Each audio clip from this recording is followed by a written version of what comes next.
It's Friday afternoon and your paycheck just hit your bank account. You feel that little rush of relief, that momentary sense of breathing room, and then, within seconds, your brain starts working against you. You see the balance number and immediately think about all the things you could buy. That gadget you've been eyeing, those shoes sitting in your cart, maybe finally treating yourself to something nice because, you earned it. 2 hours later, half of it is mentally spent before you've even paid your rent. By next Friday, you're back to wondering where it all went, feeling like you're running on a treadmill, making money, but never actually getting anywhere. Sound familiar? Well, what if I told you that the difference between people who build real wealth and people who stay stuck isn't about earning more money? It's about what you do with your paycheck in the first 60 seconds after it arrives. Most people think financial success requires some complicated system or a finance degree or maybe just getting lucky somewhere along the way. But here's what I've discovered after spending way too much time thinking about money and human behavior. The real secret is actually stupidly simple. You just need to make your paycheck work for you instead of watching it disappear into the black hole of random spending. If you're tired of feeling broke right after getting paid and you actually want to build something with your money, make sure to subscribe and hit that like button because what I'm about to share will change how you think about paychecks forever. Here's something that might blow your mind when you really think about it. The average person will earn roughly $2.5 million over the course of their working life. $2.5 million.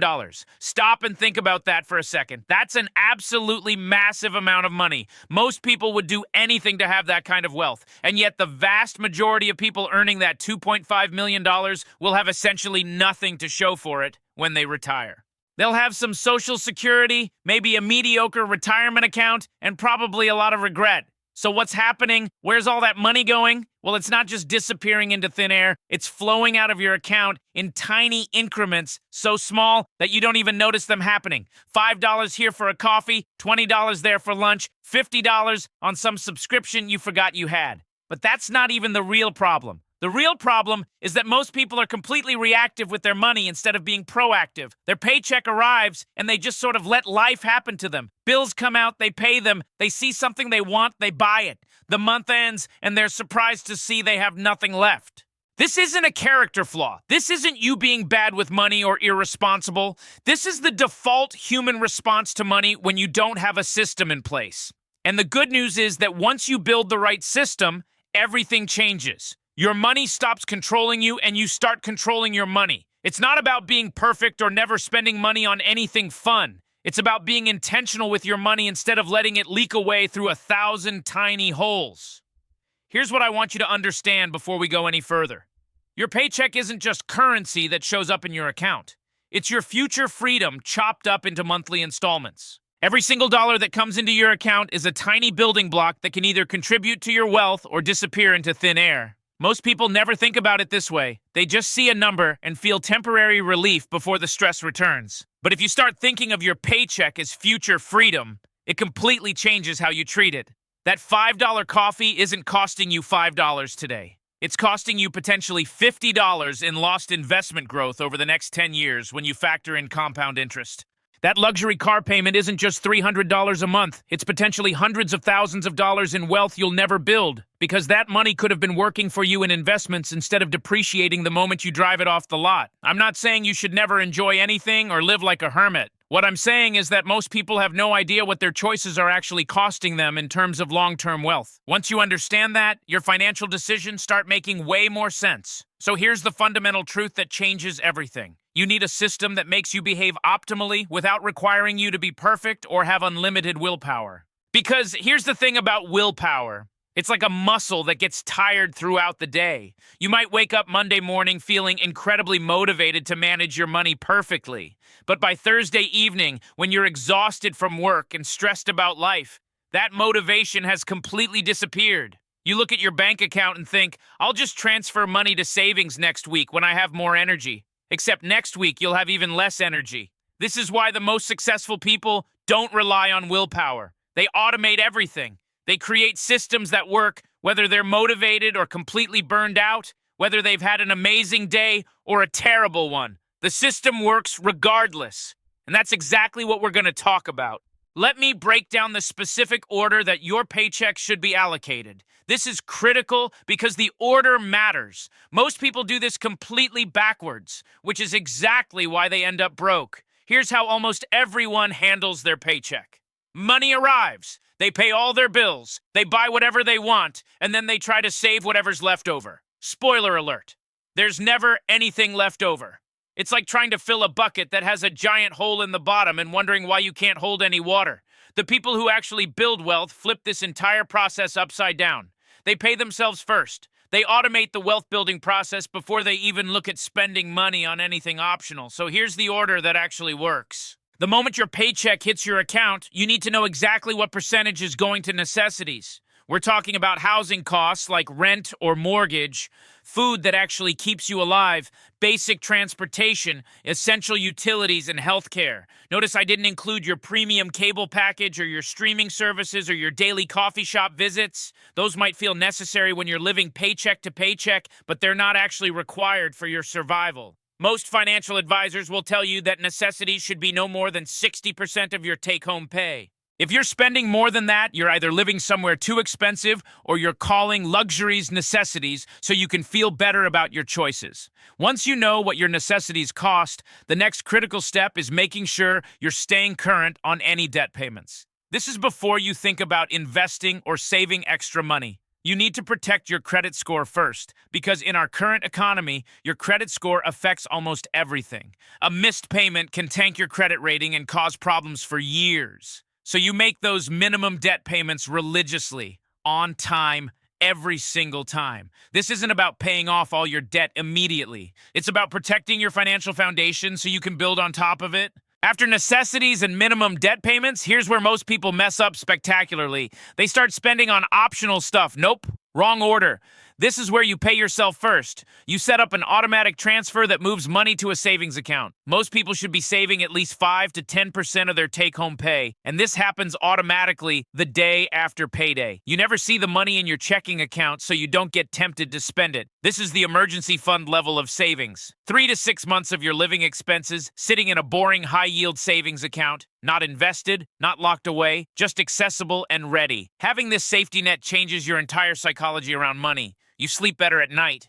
You walk into work with more confidence because you know that if something catastrophic happens, you won't be eating ramen noodles next month.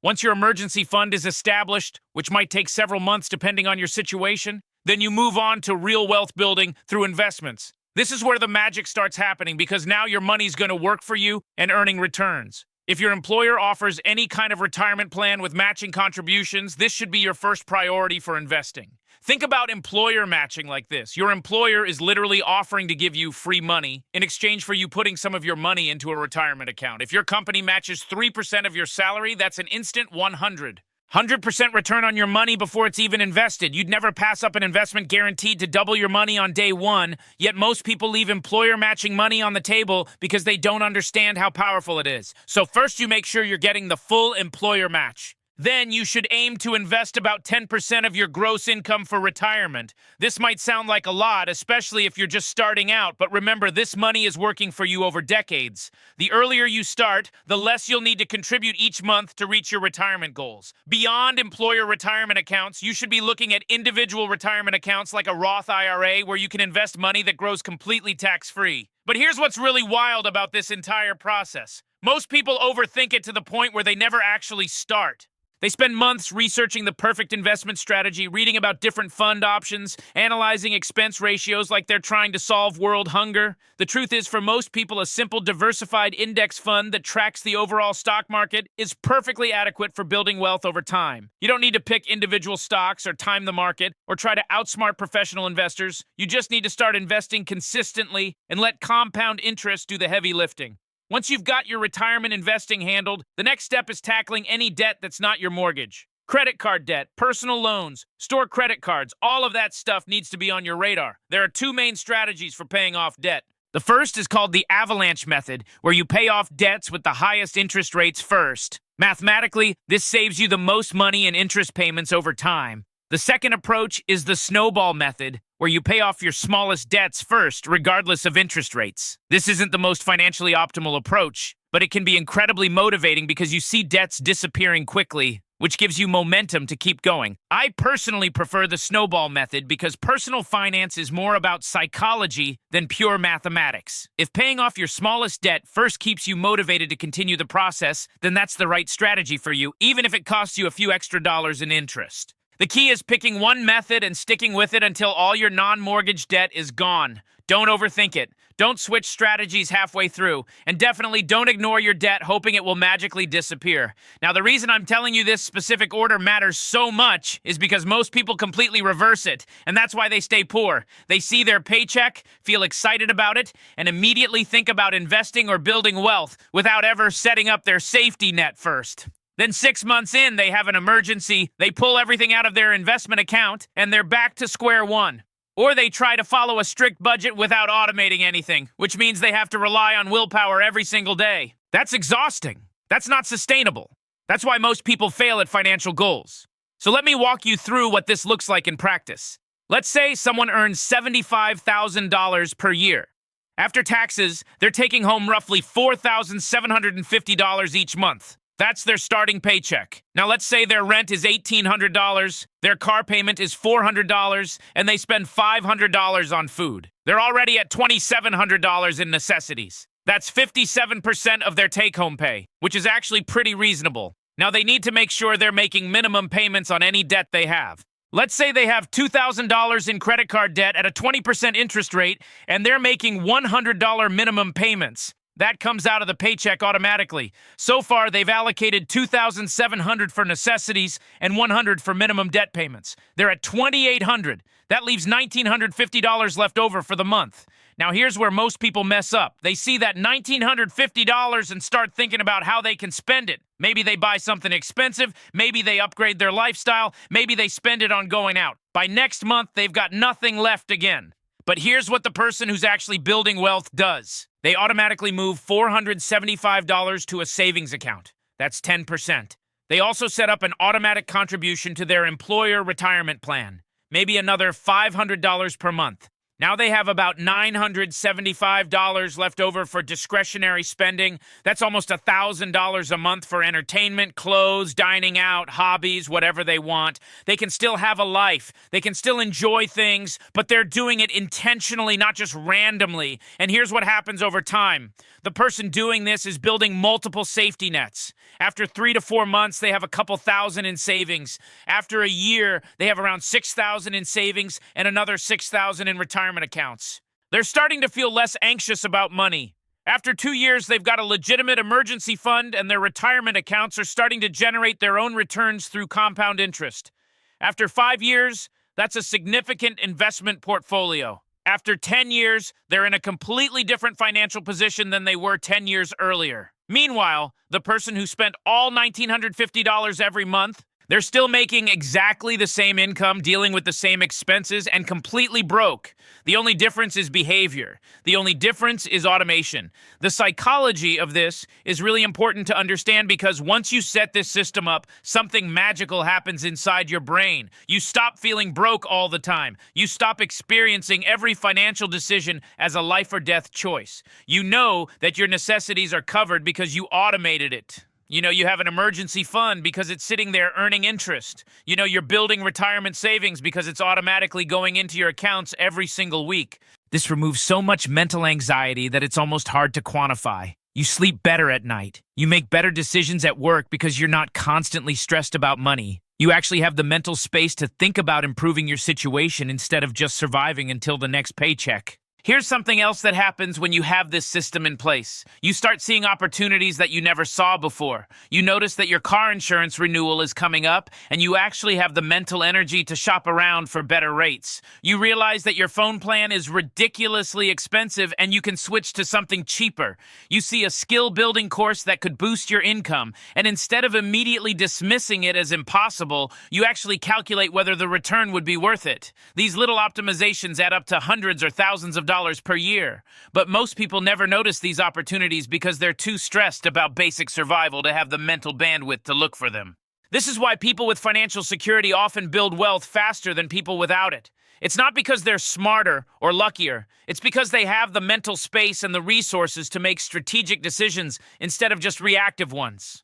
Now let's talk about something that most people completely get wrong when they're setting this system up. They try to make it too complicated. They open 17 different savings accounts for 17 different goals. They build some elaborate investment strategy they don't understand. They create a budget so strict that they can't maintain it for more than 2 weeks. Then they abandon the whole thing because it's too overwhelming.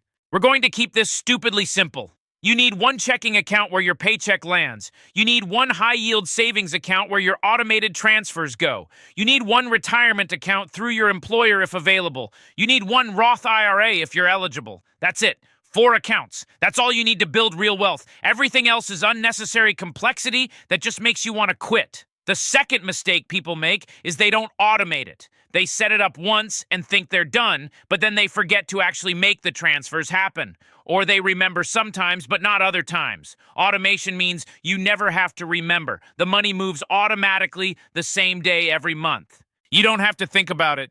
You don't have to have willpower. You don't have to rely on memory. It just happens. And because it just happens, you actually follow through, instead of gradually drifting back to your old habits. Here's the practical implementation. Log into your bank and set up automatic transfers. From your checking account, move your savings amount to your high-yield savings account on the day after your paycheck hits. From your checking account, set up your employer retirement deduction if you haven't already. This usually comes directly out of your paycheck before it even hits your account, so you might not need to set anything up separately. For your credit card and loan payments, set those up to automatically pay at least the minimum due. You can set them to pay in full if you want to, but at minimum, automate the payments so you never miss a deadline. That's it. That's the whole system. It's not complicated. It's not sexy. It's not going to get you 1 million followers on social media, but it works. It works so well that once you start doing it, you'll wonder how you ever managed your money any other way. The beautiful thing about this system is that it scales with you. If you get a raise at work, you can automatically increase your contributions. If you pay off a debt, you can redirect that payment toward investments. If your expenses go down, you can boost your savings rate. The system is flexible enough to adapt as your life changes, but rigid enough to force you to build wealth whether you feel motivated that day or not. Let me tell you what you're probably thinking right now, because I hear this all the time. You're probably thinking, okay, Nick, this all sounds great in theory, but what about months when unexpected expenses pop up? What about when my car breaks down or I have a medical emergency? Well, that's exactly why we spent time building your emergency fund first. That's precisely what that 3 to 6 months of expenses sitting in your savings account is for. When an emergency happens, you pull from the emergency fund. You're not scrambling, you're not going into debt, you're not stressed about how you're going to survive. You just handle it and move on. And here's the really beautiful part about doing this. After you use your emergency fund for an actual emergency, you rebuild it before you continue building wealth in other areas. So you might have 3 months of expenses, use 2 weeks of it for a car repair, and then you're automatically rebuilding that account through your system. Eventually you get back to 3 months, and then you can continue increasing your wealth. This is how real people actually build long-term financial security. They're not expecting to get rich quick. They're not trying to hit some magical number overnight. They're just being systematic and consistent and letting compound interest do the heavy lifting over time. Here's what I want you to do right now. Pause and pull up your bank account. Look at your last 3 months of total spending from all accounts. Add it up. Figure out your average monthly burn rate. Most people guess this number completely wrong. They'll say something like, oh, I think I spend about $3,000 a month. Then they actually add it up and realize it's $4,500. That difference is massive. That difference is the difference between staying broke forever and building real wealth. Once you have that number, figure out what percentage of your take-home pay it represents. Multiply your total monthly spending by 12 and compare it to your annual take-home income after taxes. If you're spending more than 90% of your after-tax income on necessities and debt payments, you need to either increase your income or decrease your expenses, because right now there's not enough room to build wealth. But if you've got less than that being consumed, you have room to build your system. Figure out exactly what percentage you can move to savings and investments without making yourself miserable. Start with something sustainable. If you can only do 5%, do 5%. Once that becomes automatic and you don't even miss the money, increase it to 7%. Once that's automatic, go to 10%. Build gradually but consistently. This isn't about deprivation. This isn't about being broke now to be rich later. This is about being intentional with your money so that your future self gets to make choices instead of being forced to work until age 70 because they never built a financial foundation. And here's the truth that nobody wants to hear, but everyone needs to hear. You're going to die someday. I know that sounds dark, but it's true. And when you die, nobody's going to care about that stuff you bought. Nobody's going to be impressed that you always drove the newest car or ate at fancy restaurants every weekend. But your family might be grateful that you didn't leave them with debt. Your future self is definitely going to be grateful that you weren't forced to work until your health completely deteriorated. Your grandkids might be grateful to have inherited a legacy instead of a financial mess. So start thinking about your paycheck as a tool for building the future you actually want, instead of just surviving the present month. Start treating your money like it matters, because it does. Start automating your financial life so that building wealth becomes something that happens automatically, instead of something that requires you to have perfect willpower every single day.